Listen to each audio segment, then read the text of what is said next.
अब 7 मिनट और हो पाएगी, ठीक है। इधर देखते हैं, तो F omega A cos omega t minus k x plus delta, समझ आ रही है बात। और टेन थीटा किसके बराबर है, del Y upon del x के। Del Y upon del x भी हमने निकाला हुआ है, रिवाइज करोगे तो पता चलेगा।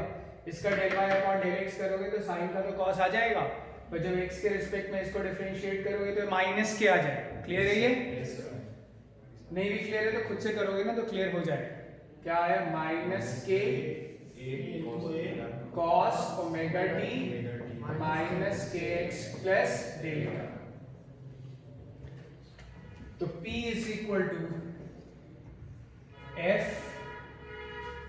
Omega k A square cos square omega t minus k x plus delta. तो इंस्टेंटेनियस पावर इस पे भी डिपेंड करता है कि x क्या है, instantaneous power, this is instantaneous power. और किस टाइम की बात कर रहे हैं, जिस पर्टिकुलर इंस्टेंट पे इसको जितनी पावर मिल रही होगी जरूरी नहीं कि उसको भी इतनी पावर मिल रही होगी। इनफैक्ट इसको तो कितनी पावर मिल रही होगी, 0। जो ये वाला पॉइंट है उसको तो कितनी पावर मिल रही है, 0। क्यों भाई? क्योंकि हाईएस्ट हाइट पर है, तो उसके बाद वो नीचे जाएगा, पावर उसको ट्रांसफर कर ठीक से बोला करो यार भाई, हाईएस्ट पॉइंट पे उसकी वेलोसिटी 0 है, पावर 0।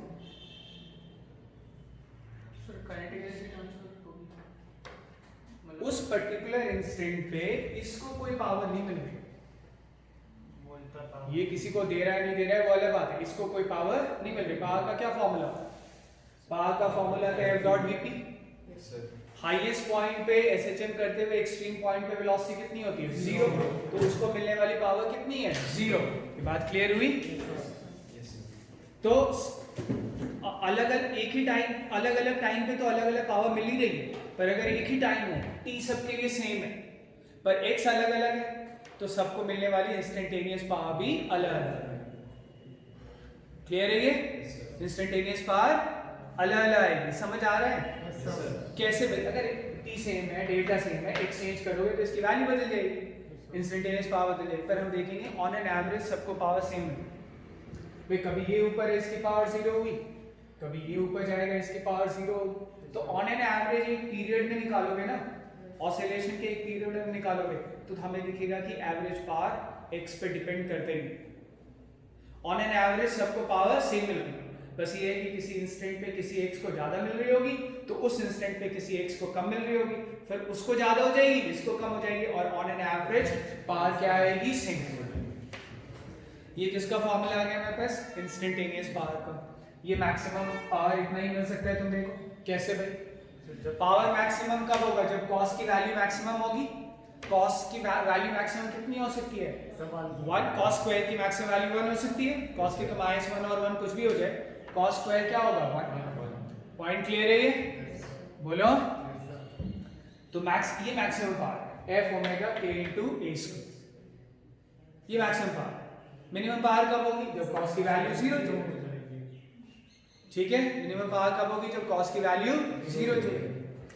तो जरा एवरेज पावर निकालें, और जब अब मैं एवरेज पावर निकालूंगा तो जो मैंने एसएचएम में तुम्हें बताया था एवरेज काइनेटिक एनर्जी, अगर तुमने लेक्चर वगैरह देखा, मैंने कहा था साइन स्क्वायर की एवरेज वैल्यू हाफ आ जाती है, पूरा डिराइव करके बताया था, पूरी कंडीशंस बताई थी, और तब इतना पेन लेके इसलिए बताया था कि उसका आगे यूज होना।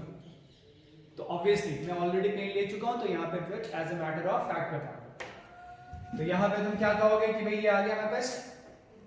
अब अगर मैं एवरेज पावर निकालूंगा तो चाहे कॉस स्क्वायर हो चाहे साइन स्क्वायर हो, उसकी एक पीरियड में एवरेज वैल्यू कितनी होती है, हाफ। लॉन्ग टाइम में भी एवरेज वैल्यू कितनी होती है, हाफ। और किसी पीरियड के मल्टीपल में भी एवरेज वैल्यू कितनी होती है, हाफ। कोई वीडियो लेक्चर में इनमें से कोई बता देगा, देख लेना, अगर मेहनत करोगे तो देख लेना, नहीं तो मान लेना कि भाई कॉस स्क्वायर की एवरेज वैल्यू हाफ होती है। क्लियर है ये?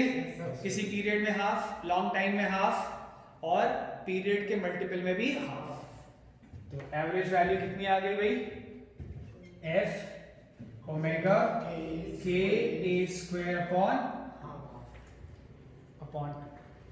तो ये ना तो एक्स पे डिपेंड कर रहा है, हर एक्स के लिए वैल्यू सेम रहेगी, पर कंडीशन क्या है, ड्यूरेशन कितने लोगे, एक पीरियड के बराबर, इसके एक पीरियड के बराबर या फिर पीरियड के मल्टीपल के बराबर, या फिर लॉन्ग टाइम मतलब much larger than the period of cos curve. वो पूरा बताया हुआ है, तुम उसको रिवाइज कर सकते हो। मैंने एसएचएम में average kinetic energy, average potential energy बताया था। अभी हम इसको मान लेंगे कि cos square omega t minus k x plus delta कितना आ रहा है, इसकी एवरेज वैल्यू कितनी आ रही है, हाफ। तो ये हमारे पास एवरेज पावर का फॉर्मूला, ठीक है, नोट करो।